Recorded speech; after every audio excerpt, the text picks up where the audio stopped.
ایک دفعہ کا ذکر ہے کہ ایک شخص حضرت علی رضی اللہ عنہ کی خدمت میں حاضر ہوا اور انتہائی ادب کے ساتھ حضرت علی رضی اللہ عنہ سے کہنے لگا کہ حضرت علی رضی اللہ عنہ آپ فرماتے ہیں کہ اللہ تعالیٰ نے ہر ایک چیز کو کسی نہ کسی مقصد کے لیے پیدا کیا ہے، تو یہ بار بار پریشان کرنے والی مکھی کو اللہ تعالیٰ نے کیوں پیدا کیا ہے؟ وہ اس سوال سے پوچھنا چاہتا تھا کہ اللہ تعالیٰ کا آخر مکھی کو پیدا کرنے کا کیا مقصد ہے۔ آپ لوگوں کے ذہن میں بھی یہ سوال یقینی طور پر اب پیدا ہو گیا ہوگا کہ ایک مکھی جو انسان کو بار بار تنگ کرتی ہے اسے اللہ تعالیٰ نے کیوں پیدا کیا تھا؟ دوستو، اس سوال کا جواب حضرت علی رضی اللہ عنہ کے اس بیان سے مل جاتا ہے، اس جواب سے مل جاتا ہے جو انہوں نے اس شخص کو دیا تھا۔ انہوں نے اس جواب کا تعلق حضرت آدم علیہ السلام کے بیٹے قیام کے ساتھ جوڑا تھا، جسے سن کر انسان دھنگ رہ جاتا ہے کہ اللہ تعالیٰ نے جس نے اس دنیا کو بنایا ہے اور اس نے کس طرح سے اپنی حکمت ہر چیز میں چھپا کر رکھی ہے، اس کو دیکھ کر اللہ تعالیٰ کی ذات کو، اللہ تعالیٰ کی شان کو انسان سلام کرتا ہے۔ دوستو، آج اس ویڈیو میں ہم آپ کو اس سوال کا جواب بتائیں گے، لیکن اس سے پہلے ہماری یہاں پر آپ سے ایک چھوٹی سی ریکویسٹ ہے کہ اگر آپ نے ابھی تک ہمارا چینل سبسکرائب نہیں کیا تو فوراً سبسکرائب کریں تاکہ مزید آنے والی ویڈیوز جو ہم وقتاً فوقتاً آپ کے لیے اس چینل پر اپلوڈ کرتے ہیں ان کا نوٹیفیکیشن آپ کو ملتا رہے اور آپ وقت پر ان ویڈیوز کو دیکھ کر مستفید ہوتے رہے۔ اس شخص نے جب حضرت علی رضی اللہ عنہ سے یہ سوال پوچھا کہ حضرت علی رضی اللہ عنہ، اللہ تعالیٰ نے مکھی کو کیوں پیدا کیا ہے، تو اس سوال کے جواب میں حضرت علی رضی اللہ عنہ نے فرمایا، اس شخص اس نے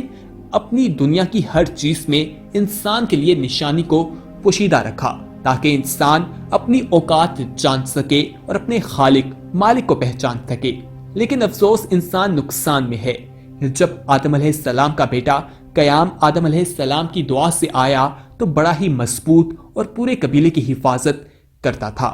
تو جیسے جیسے تھوڑا سا وقت گزرا اس میں تکبر آ گیا اور وہ خود کو عظیم اور اعلیٰ سمجھتا تھا۔ وہ یہ مانتا تھا کہ میں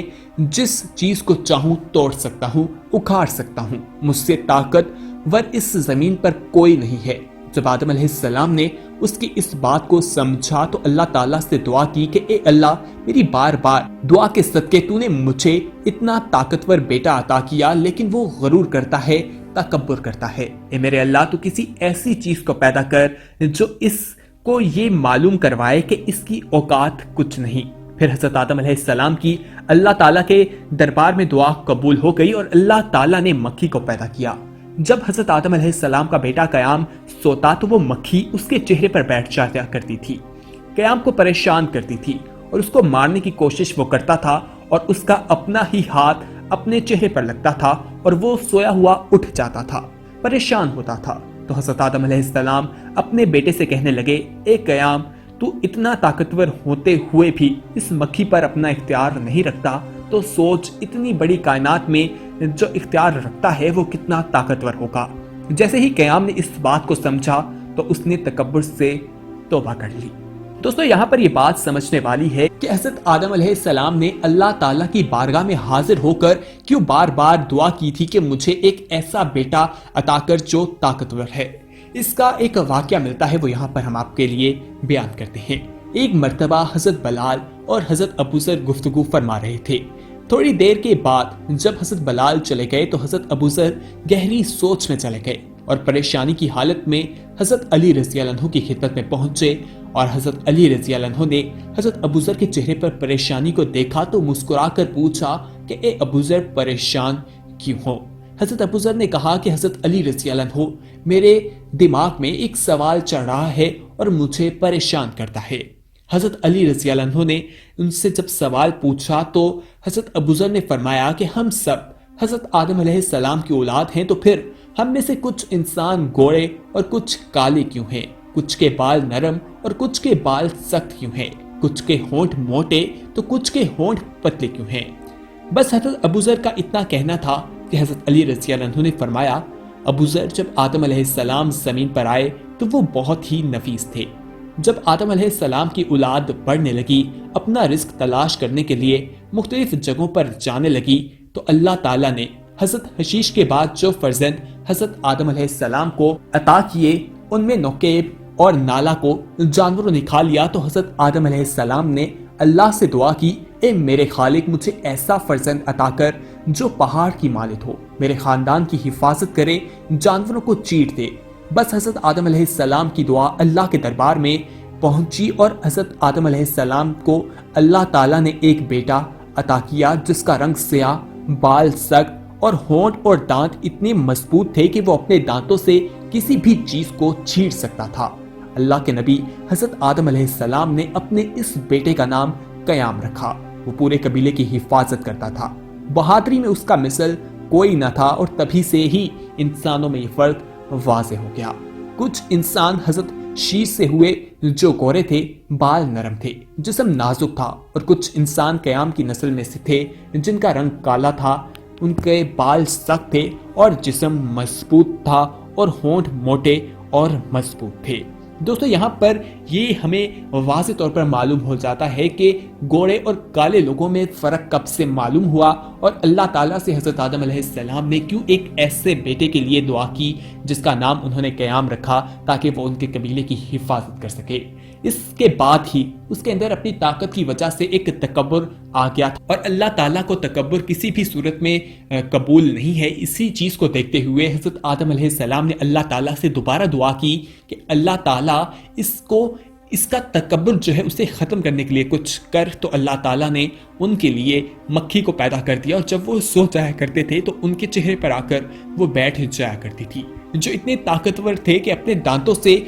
ہر چیز کو چھیڑ دیتے تھے، جانوروں کو چھیڑ دیتے تھے، لیکن ایک چھوٹی سی مکھی کے آگے وہ بے بس دکھائی دیتے تھے۔ تو حضرت آدم علیہ السلام نے اپنے بیٹے کو سمجھایا کہ کیا تکبر کرنا انسان کے لیے ٹھیک ہے یا نہیں۔ دوستو آج ہم اپنے معاشرے میں دیکھیں تو لوگ بہت تکبر کرتے ہیں۔ ہمارے دین اسلام نے ہمیں تکبر سے منع فرمایا ہے۔ آپ اس ویڈیو میں کمنٹ کر کے بتا سکتے ہیں کہ جو لوگ آج تکبر کرتے ہیں وہ اپنے آپ کو کیا سمجھتے ہیں۔ اپنی رائے کا اظہار نیچے کمنٹ باکس میں لازمی کیجیے گا، کیونکہ آپ کی رائے ہم تک پہنچنا بہت زیادہ اہمیت رکھتی ہے۔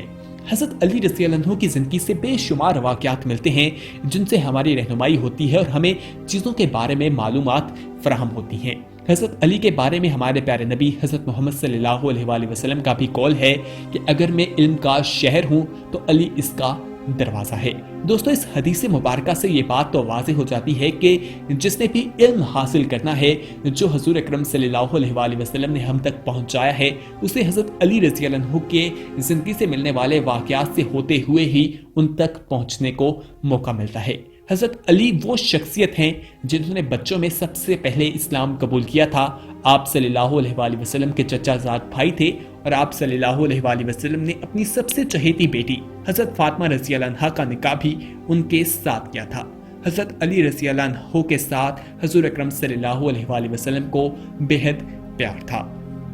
دوستو یہاں پر حضرت علی رضی اللہ عنہ کی زندگی سے ملنے والے ایک ایسے واقعے کے بارے میں بتائیں کہ جس سے ہم پر یہ چیز واضح ہو جاتی ہے کہ اگر انسان چاہتا ہے کہ وہ اپنے رب سے بات کرے، اللہ تعالیٰ سے ہم کلام ہو، اور یا پھر وہ چاہے کہ اللہ تعالیٰ اس سے بات کرے، اللہ تعالیٰ اس سے ہم کلام ہو، تو اسے کیا کرنا چاہیے؟